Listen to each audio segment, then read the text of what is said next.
Well, a very warm welcome back to the Andrew Eborn Show and my favourite episode of A Pair of Briefs when I'm joined yet again by Stephen Barrett as Steve Barrett. You prefer to be called Steve, don't you?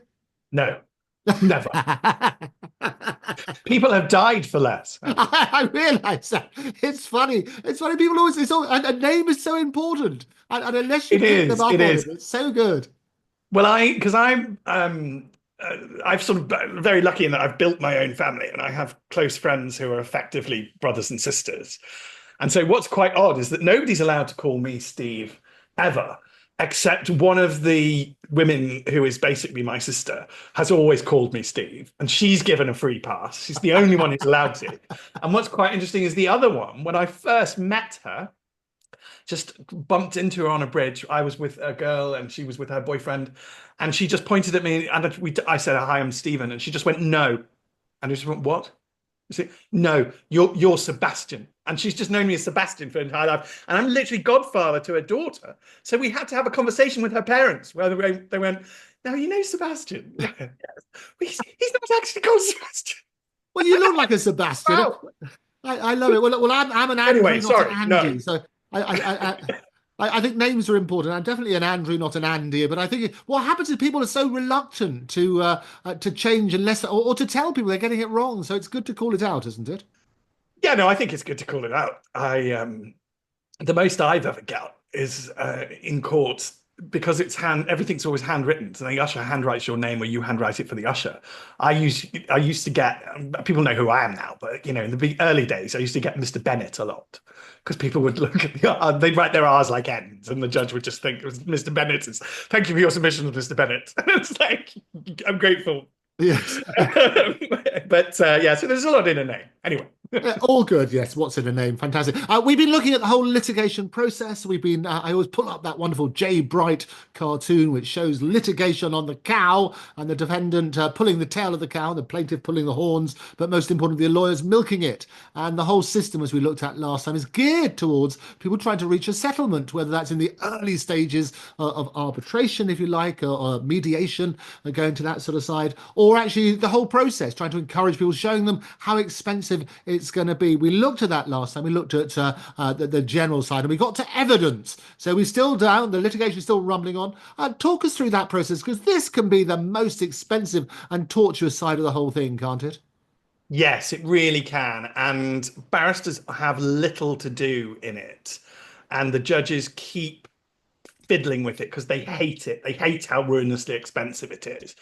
What we should probably do is move to a US style system where you don't have something called disclosure effectively.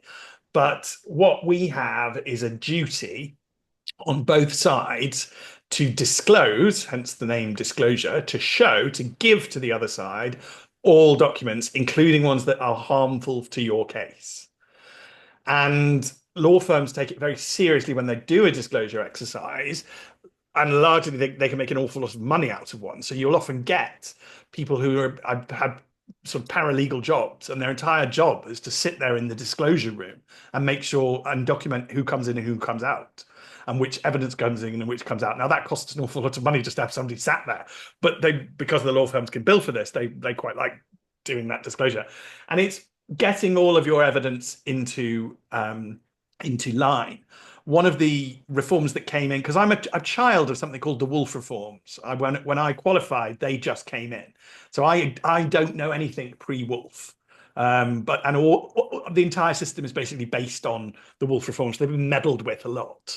Nothing has been more meddled with than something called Part 36, which has basically been changed so often that every time it comes up, I have to look at it again because I have a nightmare that it's changed and I won't know the rules. Who's just fiddled with constantly. Leave Part 36 alone. But he created all of these rules. Each rule is called a part, hence Part 36. And they have these. The biggest change from the old system was, as people know from the telly, or people expect from the telly, in crime, you go into the witness box and you give your evidence, what's called evidence in chief, but to your own barrister, and then you're cross-examined by the enemy barrister. In my world, and because I'm a child of the Wolf reforms, I have never known that. I was taught how to do it. We had to do videos and practice, and I had to pass an exam saying that I was competent to do it. And I think I am competent to do it. In other jurisdictions where they do it, I quite like it. But we don't do that. And that's where this burden shifts to the solicitors. Instead, you have a witness statement. And your witness statement, the point of the Wolf reforms was that evidence in chief was roughly 40% of a trial's length. And so he got rid of it at a click of a fingers by replacing it with witness statements that a judge could read in advance. Ergo, Harry Wolff has cut trial length by 40% of time, which is true. And that, to his credit, that's his greatest achievement, I think. And but that has made my life poorer. I mean, it's less fun. So you don't really do evidence in chief. I just stand up, person goes in the witness box and says, can you have a look at this document at page blah of the bundle? Is that your signature? Yes. Did you write this yourself? Yes. My lord, can this be his evidence in chief? Yes. So I'll sit down and no further questions. And it's all a bit boring for me, but it does save money. And but the knock-on effect is that all of this disclosure and the effort that goes into witness statements. Now, there was a spate of scandals starting in about 2014, where the judiciary got really, really angry at solicitors for how they were basically writing these witness statements. The witnesses would go in the box, and they'd be asked a question about it, a killer question that could change the trial, and they go, "Oh, I don't know, my solicitor wrote that. I don't know. I don't know. What do you mean by this? I have no idea. He wrote that." And it's just like, and that is a major problem. So they've kicked back and they've now brought in extra rules that you really must write it yourself. The net result is that I have even less to do with witness statements, because they used to sort of send them to barristers and say, have a look and say what you think. And now I'm like, no, because then it won't be him writing it or her writing it. I can't. So I have even less to do with witness statements. I read them before the trial, in the trial prep period, but and if there's something necessary for an interim hearing, but I'm generally not involved in that world anymore. The solicitors do it all, and they decide which documents get annexed to something. I mean, that's what I might get asked about nowadays: is should we exhibit this or should we not exhibit that? But I think it's. I mean, it is more. I know it's the solicitors' thing about disclosure, but if people are subject to litigation, they get down that unfortunate route. I mean, the obligation is very broad and covers all documents, doesn't it? Under the parties' control, which are relevant to the issue in dispute. There's also an obligation not to destroy anything, and so on and so forth. Talk to me about what's in and what's out. Is anything out, and what the penalties are if people don't comply? Well, they can be quite severe. I mean, we are gliding towards an American style system.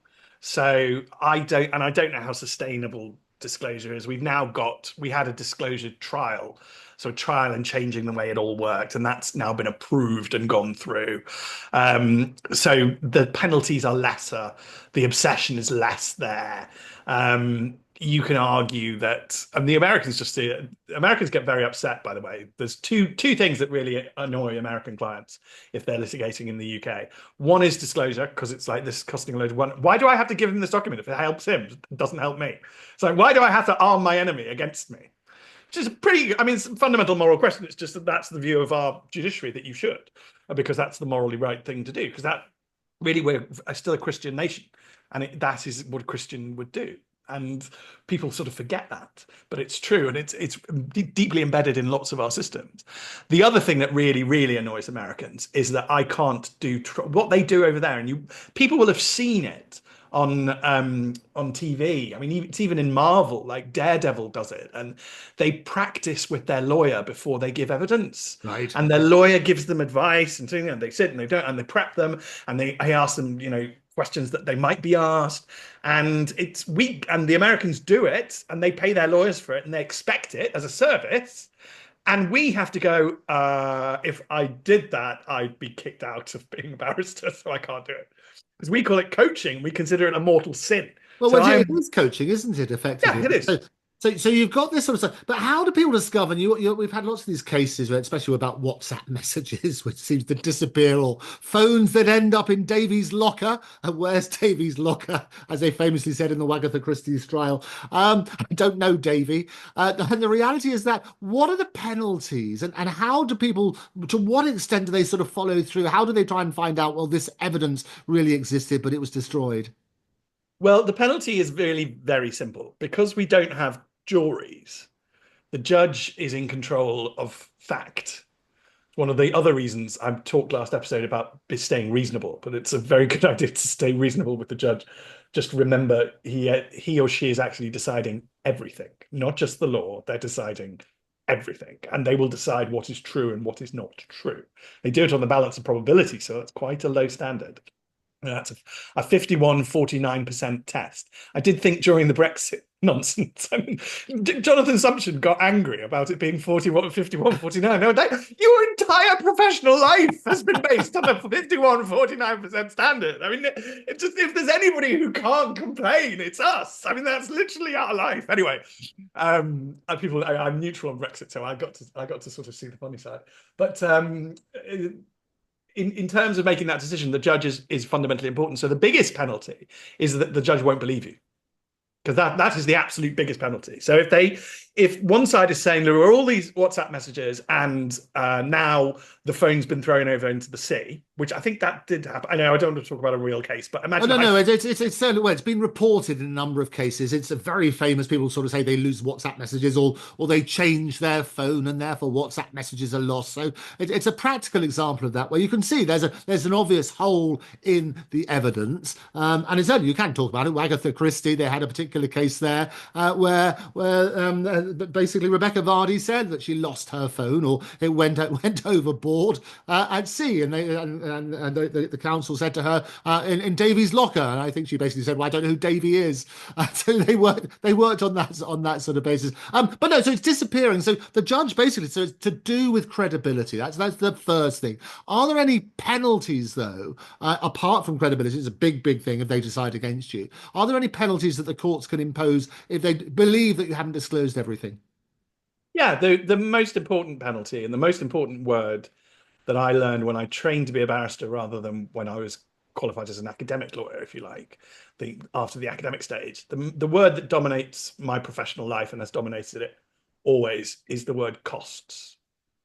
And the judges have I mean, literally, the only the trite law is that the judges have wide discretion on costs.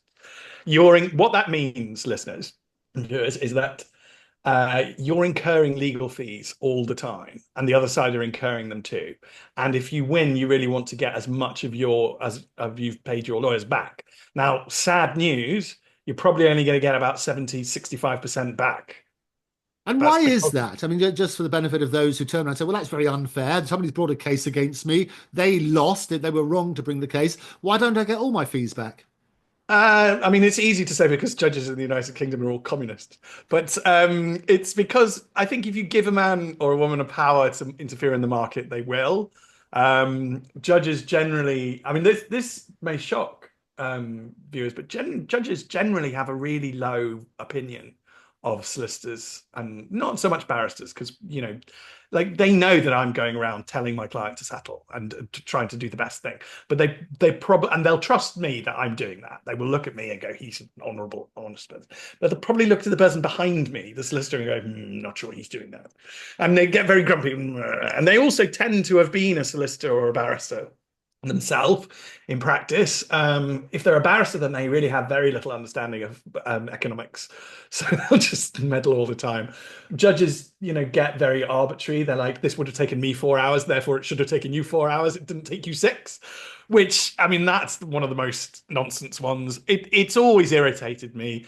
It's just how they are. The other theory is that British judges are so fair that they think that they've just punched the other side in the face, so they may as well punch you in the face too by reducing your costs a bit and making it not so bad for the other side. And litigation is ruinously expensive. I mean, that is that is the be all and end all of it. I mean, Always Jay Bright rings in my ears every single time, and so it's a negotiating tool. We've looked at this whole sort of process. So you get your documents which are supplied. You get the factual witness statements now to speed up the whole process. Expert witnesses preparing for trial. Talk to me about how people should prepare for trial. What do they need to do? well, I can't coach anyone, so they should have a good night's sleep and tell the truth. Is about all I can say. Um, and we do believe in this. I mean, I would probably move to a more US style on disclosure, but I would never want coaching. I cannot see the benefit of it at all. I'd spend most of my life coaching people. I'd feel grimy if I started doing that for a living. You know, I wouldn't want people, and you're basically trying to lie. I mean, that's basically the art that you're trying to learn, isn't it? Really, when you know, it might be that you're nervous, but really, aren't you just trying to practice how convincing you are at lying? Which is so I would never coach genuinely, and if the rules changed, I'd just find that difficult. And I don't think they would change because I think people feel like I do. So they just good night's sleep and tell the truth is all you can do to prepare for trial. Your lawyers, assuming you have them, will be going through the witness statements of the other side, the expert evidence of the other side, finding inconsistencies, finding potentially lies, finding, you know, places to attack and places to advance your case, going through your evidence and your witness statement to find things that are particularly compelling. Judges love contemporaneous notes. So if there's ever a contemporaneous note, I'll be looking out for a contemporaneous note. Start There's writing those nothing. notes now is advisable, isn't it? Well, I do advise people, you know, if something happens, just get a piece of paper, sign it and date it, write down what happened. Judges are much more like, there's one High Court judge, I won't name him actually, he might have been promoted, but he genuinely doesn't trust memory. He just doesn't believe memory. He's like, but no, by the time they get to me, they're utterly convinced of their own case. They practice it over in their heads. They don't know what, you know, and so he trusts contemporaneous notes. It's a very useful tool to have a Yeah. contemporaneous note. I always love the paper trail, and as I say, I deal with the non litigious side, the commercial side, where hopefully people make more money and just use litigation as a tool to drive them back to that sort of sensible thing. So you've got the trial, you've got the witnesses, they have cross-examination. You must have cross-examined many people. What are your top tips on cross-examination? I am so my great mentor in life is Lord Wilson of Tredegar, and he's like a gifted fencer with a blade. I'm much more like a teddy bear with a broken bottle behind its back, and I tend to be nice. So it's dangerous because a lot of the people expect Mr. Barrett's getting up to cross-examine me. Their blood is just going, their heart's just rate is just shot through the roof. Okay, they're now it's pounding in their ears, adrenaline's going through their mouth, and they expect me to attack them. This is the man who's going to attack me. He's going to attack me, and then the minute they go, he's lovely. All of that goes. All of the defenses go. And, you know, and that's a technique. It's a genuine technique, and I like it. It works very well. I remember one of my best cross-examinations ever. I was basically by the end flirting with the lady, and she had completely destroyed her own case. It was, but she seemed happy when she left. I am also nasty at times, so I have had people run out of the witness box crying. I've had senior partner in litigation as a law firm, yell at me across the room. If you think that's how litigation in this city works, then you're a moron. After that happened, they settled at lunchtime for a Ah, there you go. large amounts of money. Well, I always find you're right. It's actually the kindness there because you're a servant to the It's my court. If you like. preferred route. I do like it. It works really well. Come, hug me, Oh Shiv. yes. Come, but, my but mate. but it's working on that. So in the same way as I find that humor is very disarming for people, I think people sort of work on that basis. They want to be helpful, and what you're trying to do, as you say, you're piece together and looking for the holes in the evidence and so on and so forth, and they will reveal it. I mean, you can get all sorts of witnesses tied in all sorts of knots, and very easily because they're very nervous normally, aren't they? They're very nervous. They're very emotional. They also think you care way more than you do. I always think one of the best weapons in a barrister's arsenal is not caring. So there's nothing quite like a witness. Well, like that partner who's just, they're ramming themselves at you, they're literally flinging themselves at you, they're angry, and they'll start asking you questions, which is great. I love when that happens. You just, as a barrister, you don't say anything because the judge will say, Mr. Barrett, ask questions, please answer the questions you're asked. Don't ask questions of counsel. And then the judge is angry at them, which is great. Yay! That's what I want to do. And so your own implacability, your own, I'm not rising to this, you can call me anything. It really doesn't matter. Yeah. Yes. So we've read the We statements. move on. They've been cross-examined. The advocates will then give their final closing submissions on the evidence and the law. Talk to me about judgment. What normally happens? How long does it normally take? Why does it seem to take so long before the judge comes back? Well, there's also written submissions. So don't discount them. A lot of my type of advocacy, the difference between me and a criminal barrister is that we do a lot more written advocacy. So in our skeleton argument that we prepare in advance, the judge reads that, and they'll probably ask for written submissions as well as, or they might have oral submissions as well, or they might, depending on time, just have written submissions. So that is quite an important stage. I think people are shocked by that. It's like, but it is quite useful to put it all in one place. Judges quite like it if it's a Word document and they can cut and paste bits of it. Always be helpful to a judge. Stephen spends an awful lot of time pointing out where everything is in the bundles and putting that in bold. So the judge, my ultimate aim in a trial is to get the judge to be relying on my documents. Right. So if my skeleton argument not just is my argument, but it's also just quite helpful because he's saying where everything is, then the judge will go back to it more. I want the judge to go look at my papers, not the opposing counsel. That's the ultimate aim, because then I become, much more settled in the judge's mind. It's a real subtle undercurrent trick. So I try and make my documents as helpful as possible to a judge. So then there'll be written submissions. Why does it take so long to get judgment? Well, it takes judges an awfully long time to do things. We've messed up the system. So we've made two classic errors. We've given people their own typewriters and we don't edit them. So for a start, when I started writing for The Spectator, I used to send Fraser 2,500 words and he'd whittle it down to 700. Right. I've been edited. I know what it's like. And I thought I was good with use of language because that's my area of law. Chancery thinks everybody else talks way too much. We think they're waffly. You've never experienced anything. You've been edited by Fraser Nelson, but that doesn't happen with judges. Nobody does that to judges. So in the old days, the law lords shared secretaries, one between, I think, 3 or 4 of them. And the secretary would go, no, I can't write all that. You shut that. Can you make this shorter? I've got it's to do. And, and they would, and therefore they would keep it short. And they also, the Victorians knew about this risk. So the Victorians made them read them out loud, which increasingly doesn't happen. But actually, the reason for that was to teach the judge to write shorter judgments. So there's a genuine problem in word processing. And this is a real problem. It needs addressing. Like, we've had judgments that are like 487 pages long. That's a book. Okay, that's not a judgment. It's not a case. And when it comes to teaching the young people law, they have to read all this stuff. Well, the amount of reading is now astronomical. Our lawyers will be less good because they can't do this much reading. Nobody actually reads cases anymore. In the old days, you used to sit down and read the whole case. Even I don't do that now. I just fill it to the relevant paragraphs. Go. Don't need all this nonsense.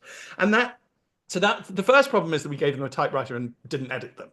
The second problem is that we adopted this European style of defensiveness in judges. So the judges become very defensive. They don't want any criticism of a judgment. So they put everything in. They put the baby in the bathwater in. It's all there. Everything's there. And it's, they don't want to be criticized for anything. And they want to show that they've shown due regard to both sides and all this nonsense. And you just get rid of it. We don't need that. It doesn't help anybody. Everybody, again, it comes back to that culture of compromise. The theory is that will make losing feel less painful. Absolute nonsense. I don't believe for a second that anybody who's lost a court case goes, well, at least the judgment considered my feelings before finding against me for 5 million quid. Just nonsense, utter tosh. So again, it's this culture of kindness, this culture of compromise. It needs to go. Judgments take too long to come because they're too long. They need to be shorter. The Victorians also used to publish them, and the Times used to then demand that they be shorter. You need to get these pressures back. You need Yeah. you need the editor of the Times to go, yeah, I'll publish it, but you need to cut that by 1,500 words. You need to get it, and those pressures are necessary to have a quick and effective justice system. And a justice system is only effective if it is quick. Yeah, absolutely, and seem to be done. And I think that that's part of the reason, as you say, that they throw everything into these judgments. Common for the judge to provide a copy of the judgment to the party's legal representatives a day or two before they hand down in open court. Talk to me about the appeal process. What are the grounds for appeal, and what people need to do if they want to appeal the judgment? Well, we should probably talk about just that because I think that's not going to last. I have a very strong suspicion it's not going to last because what happens in our society is that we're moving away from a real concept of honor. I'm not sure we talk about honor enough. We don't seem to focus on it. We don't seem to teach the young about it. It's not, I've got a child. I've watched a lot of cartoons. It's not in cartoons in the way it was when I was little. When I was little, there was Prince Valiant, and he was off being honourable, a noble knight, and there was D'Artagnan, who was off being honourable, and all of this stuff. And honour was there, and honour was there, and honour is no longer there. And if you get rid of honour, then you end up with only law to regulate your society, which is a very brittle and useless thing. And I'm afraid honor in my profession is fraying. And we've had instances where we had a very famous instance because he was prosecuted for it, but where a barrister, because he was so passionate about, or because he cared so much about the politics of the case, leaked the judgment in advance, which is outrageous. That's dishonorable. I mean, it's just horrendous. And as a result of this, and then there were other mutterings and instances and things around the edges. I'm not sure how long getting a copy of the judgment in advance is going to exist. The other type of bad behavior I've seen in a very, very, because it was a case over colossal sums of money, is I've seen the other side then try and argue with the judge. So carry on the litigation once the judgment has come. And you see this with orders as well. When an order comes from the judge will have you look at it for typos, or you to do two things: look at it for typos, so the judge doesn't have a typo in and look silly. Two, is it actually what the judge said in court? So the judge will say their order, and the order exists from when they say it. And barristers dutifully note it down, or solicitors behind you note it down. Everybody notes it down. And then the judge goes away and it gets typed up, and then it gets sent to you. And you're supposed to check it for typos and check that he's actually he or she's put everything in that they said it would put in, hasn't done the opposite of what they said they were going to do, basic stuff. But that too has become a battleground now. And I really hate it because, again, I think it's dishonorable. The battle is over. The battle was either won or lost. The result was the order. You cannot refight this. And it's particularly prevalent. I've noticed it in the family division a lot. And the tendency to fight is that's very reminiscent of divorcing couples. I mean, that is, that's all the emotion and the whatever. But it's also now in commercial cases. And commercial people are behaving in a way that we did not used to behave. And I will get very snooty about it. So I was in a case where there were 17 silks, 17 QCs, and me. I was the only non-silk. And I told the others off, literally by a mass email, saying this is totally, I consider this inappropriate behavior. If it continues, I will bring it up to the judge. Because we were arguing, relitigating between ourselves as though we had the power to remake the order, which we do not have. I'm a constitutional nerd, so these things really matter to me. It's like, it's wrong. It just really gets my goat. It's also immoral, it's also dishonest, but it's just constitutionally wrong. The order has been made. Yeah, but it's human nature, isn't it? I mean, you do wonder why on earth they give them it in advance, so they're sort of prepared. I mean, they do this in politics as well. But you're right, it's either going to be leaked or they're going to try and re-argue it. But yes, it's something to look at for the future. Stop. Yeah, and for those very reasons. So talk to me then. You've got the judgment. You don't like it. In spite of the fact you've got it early and you might still want to argue it. What are your grounds for appeal? Talk me through those. Well, the most important thing that people forget is that you can't reopen facts. So when I talked about the judge being in charge of fact, it is very important. So if the judge finds as fact that you're a liar, you cannot appeal and say, I'm not a liar. I'm sorry, High Court judge says you're a liar. And that's why that's really, really quite damning and important. And there was a British member of Parliament who a judge said that about. And I was just like, that's it. That's over. There's nothing you can do. Nothing. That's it. You are now a liar. In fact, you can relitigate fact if new evidence comes to light, but it has to have been hidden. So you can't just have been lazy. You can't just have been incompetent or just if you knew about it but didn't put it in the bundle, then no. But unless something brand new or was hidden comes to light, you're not going to be arguing facts. What the judge found as fact will be taken as fact by the Court of Appeal. The Court of Appeal really is looking for errors of law. And that's what they want to do and make out. Is there an error of law that has been made? Has somebody applied something, in a wrong way, which does happen. And then you have the Supreme Court look at exactly the same thing. And the idea is to have these layers of judiciary because mistakes do happen. And, we really, the one difference judges say when they move up to the Court of Appeal is how they feel the burden of case law now. It's like, yes, when I was doing a trial, it mattered. And obviously it could be, any judgment could become a leading case. But if you're in the Court of Appeal, you know that it's almost certainly a leading case by definition now. And therefore, it's going to have potential ramification throughout potentially hundreds of years. So, you really are trying to think on a meta position of, if I do this outcome, how will that replicate in future? Because as I've tried to explain to people, good law is a rule known in advance, which is applied consistently. Yes. And the judges, the Court of Appeal judges in particular, really, and then obviously the Supreme Court, takes it up to a meta level. But that they really are thinking about that. There's going to be consistent application of this. What bad things are going to happen as a result? What good things are going to happen? What am I missing? Why has this not happened before? And it's really very, very meta, and they'll think through a lot of points.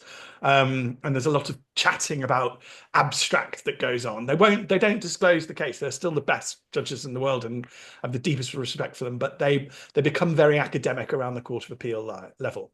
Yeah. That my dad is a legal academic, and he tends to hang out more with the senior judges because they tend to be much more academically minded. Our current president of the Supreme Court would have, had he become an academic, would be a leading academic. Right. He's a brilliant mind, and one of the other Supreme Court justices was a leading academic at Oxford. He taught me contract law, so he is just, and I hate saying, as you well know, and I'm sure you hate it too. I hate admitting when lawyers are really clever and good, but Lord Burrows and Lord Reed are geniuses. Doesn't mean I agree with them all the time. Yeah, and I think that's the really important point. So in summary, it's sort of it can't appeal on the facts unless there's new compelling evidence which you should have basically you haven't hidden. It is totally new, and there's no excuse for not having brought it before the courts beforehand. But it really has to be a point of law, and those are going to be fewer and further between by the sounds of it. Finally, just in a couple of sentences, then talk to me about enforcement. So enforcement is really something that barristers never or hardly ever get involved in. I think there are bailiffs. There are a range of options in the procedural rules that courts have. So somebody was doing something. Somebody was going to get called. They can judges at the end of the day, they can imprison people. But they can drag you to court. They can garnish your salary. They can, take your earnings at source if you've got an employer. They can order your employer to pay money in things if you're not doing things properly. They can charge you interest rates. They can effectively, really duff you up. They can seize any property that you've got. They can order houses sold that are in your name. They can really go into getting the money back.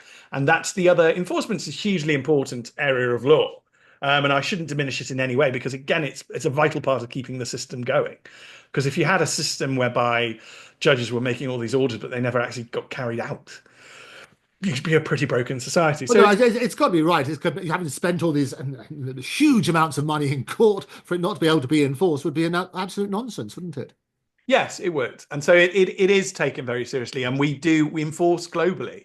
I mean, the one aspect of enforcement that I do is I apply for and fight against getting foreign court judgments registered here.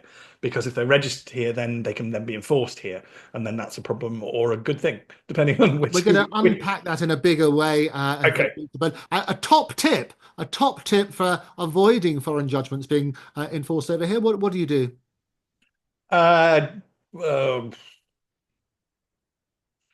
Be careful where you do business is, I think, a top tip. But international business people, in my experience, are quite savvy. But and the courts are better at it. What you don't want, though, God, so during Brexit, the international public lawyers were getting all upset and going on and on about because we would lose.